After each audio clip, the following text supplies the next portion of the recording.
दिनों काफी बातें हो रही जाति की। फिर से एक बार क्यों जरूरत पड़ गई उनको मैं तो नहीं जानता हूं, लेकिन अगर उनको जरूरत पड़ी है तो पहले जरा अपने गरिबान में झांके तो उनको पता चलेगा क्या किया है।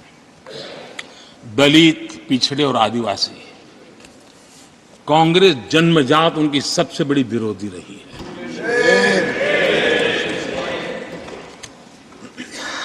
और मैं तो कभी कभी सोचता हूं अगर बाबा साहब न होते ना तो शायद कि एससी एसटी को आरक्षण मिलता कि नहीं मिलता, ये भी मेरे मन में सवाल उठता है। आदरणीय सभापति जी, और मैं ये कह रहा हूं, इसके पीछे मेरे पास प्रमाण है। इनकी सोच आज से नहीं, उस समय से ऐसी है। मेरे पास प्रमाण, और मैं प्रमाण के सिवाय मैं यहां कहने के लिए नहीं आया। और जब बातें वहां से उठी हैं तो फिर तैयारी रखनी चाहिए उनको। मेरा परिचय तो हो चुका है, 10 साल हो गए।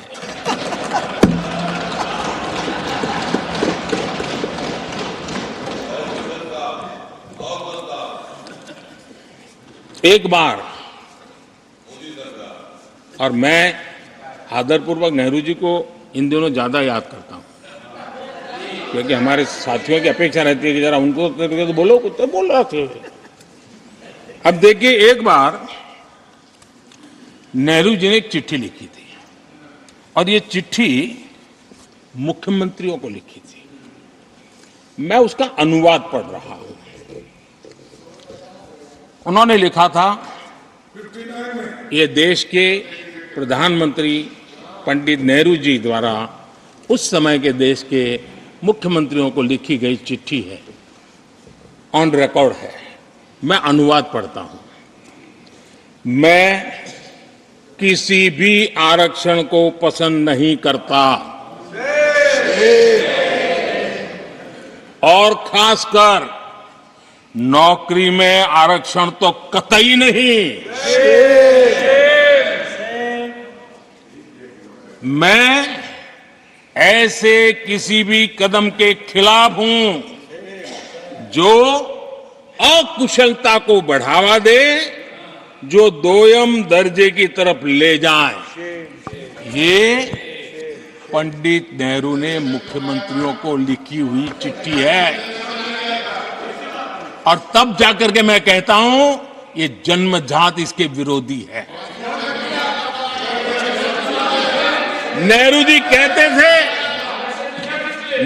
कहते थे अगर एससी, एसटी, ओबीसी को नौकरियों में आरक्षण मिला तो सरकारी काम का स्तर गिर जाएगा। और आज जो आंकड़े गिनाते हैं ना कि इतने यहां है, इतने यहां है, उसका मूल यहां है, क्योंकि उस समय उन्होंने रोक दिया था, रिक्रूटमेंट ही मत करो। अगर उस समय सरकार में भर्ती हुई होती और वो प्रमोशन करते करते आगे बढ़ते तो आज यहां पर पहुंचते। सभापति जी, ये कोर्ट में पढ़ रहा हूं, आप वेरीफाई कर सकते हैं। मैं पंडित नेहरू का कोट पढ़ रहा हूं।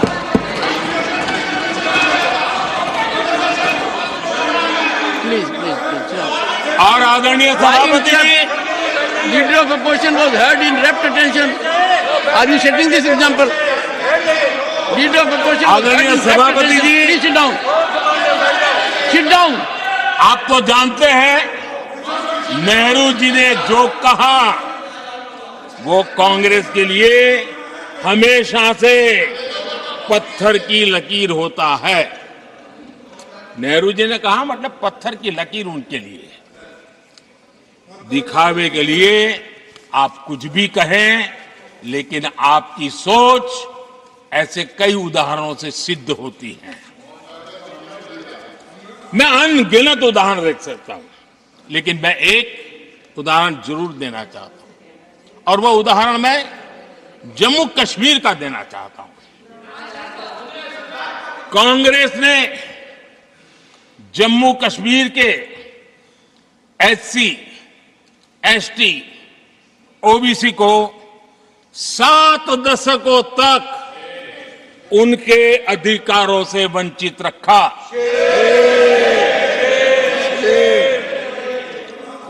आर्टिकल 370 में हम कितनी जीतेंगे उसकी बात अभी नहीं कर रहा हूं। आर्टिकल 370 को निरस्त किया, तब जाकर के इतने दशकों के बाद एसटी, एसटी, ओबीसी को वो अधिकार मिले जो देश के लोगों को बरसों से मिले हुए थे, उसको रोक के रखा था। जम्मू कश्मीर में फॉरेस्ट राइट्स एक्ट उनको प्राप्त नहीं था। जम्मू कश्मीर में प्रिवेंशन ऑफ एट्रोसिटी एक्ट नहीं था। ये हमने 370 हटाकर ये अधिकार उनको दिए। हमारे एससी समुदाय में भी सबसे पीछे पीड़ित कोई रहा तो हमारा वाल्मीकि समाज रहा, लेकिन हमारे वाल्मीकि परिवारों को भी 7 दशक के बाद भी जम्मू कश्मीर में रहे लोगों की सेवा करते रहे, लेकिन डोमिसाइल का अधिकार नहीं दिया गया। ये है। और मैं आज देश को भी अवगत करना चाहता हूं कि स्थानीय निकायों में, लोकल सेल्फ गवर्नमेंट्स में ओबीसी के आरक्षण का विधेयक भी कल 6 फरवरी को लोकसभा में भी पारित हुआ।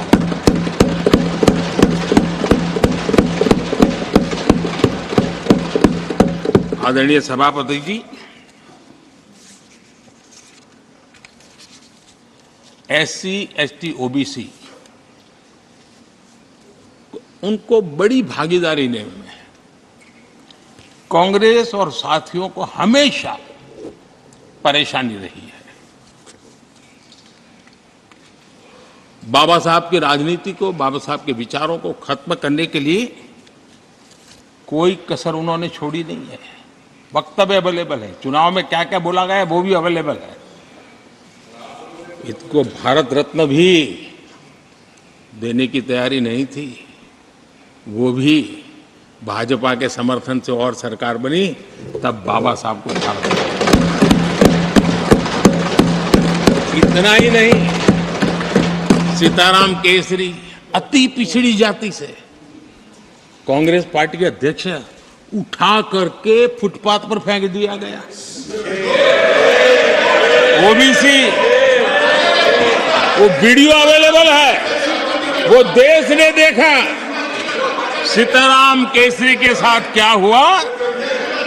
और आदरणीय सभापति जी, इनके एक मार्गदर्शक अमेरिका में बैठे हैं।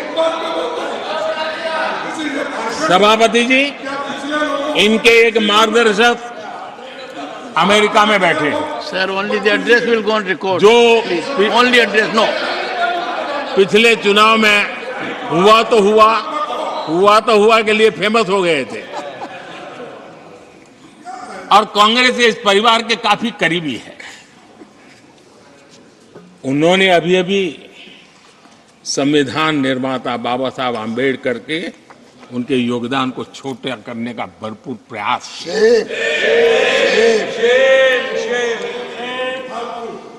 आदरणीय सभापति जी, देश में पहली बार एनडीए ने एक आदिवासी बेटी को राष्ट्रपति बनाने के लिए प्रस्ताव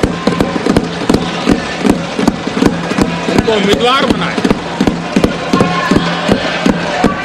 आपका हमसे वैचारिक विरोध हो वो एक बात है, अगर हमसे वैचारिक विरोध होता, आपने सामने कैंडिडेट खड़ा किया होता, मैं समझ सकता था, लेकिन वैचारिक विरोध नहीं था। क्यों? क्योंकि हमारे यहां से गया हुआ व्यक्ति आपने उम्मीदवार बनाया। इसलिए वैचारिक विरोध नहीं था, आपका विरोध एक आदिवासी बेटी के लिए था। और इसलिए आपने, और ये जब सांगमा जी चुनाव लड़ रहे, वो भी एक आदिवासी तो नॉर्थ ईस्ट, उनके साथ भी यही किया गया था।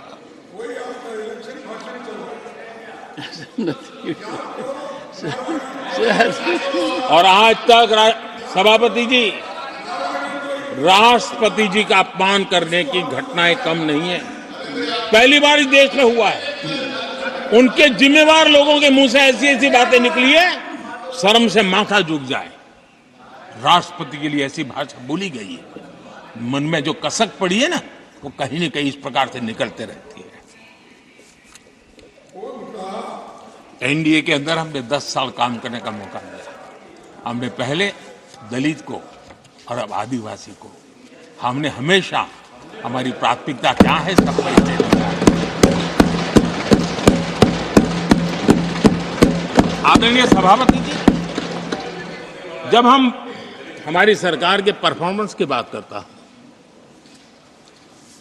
एनडीए की जो गरीब कल्याण की नीतियों की बातें करता हूं, थोड़ा सा अगर उस समाज को निकट से जानते हो, आखिर कौन समाज है लाभार्थी, कौन लोग हैं?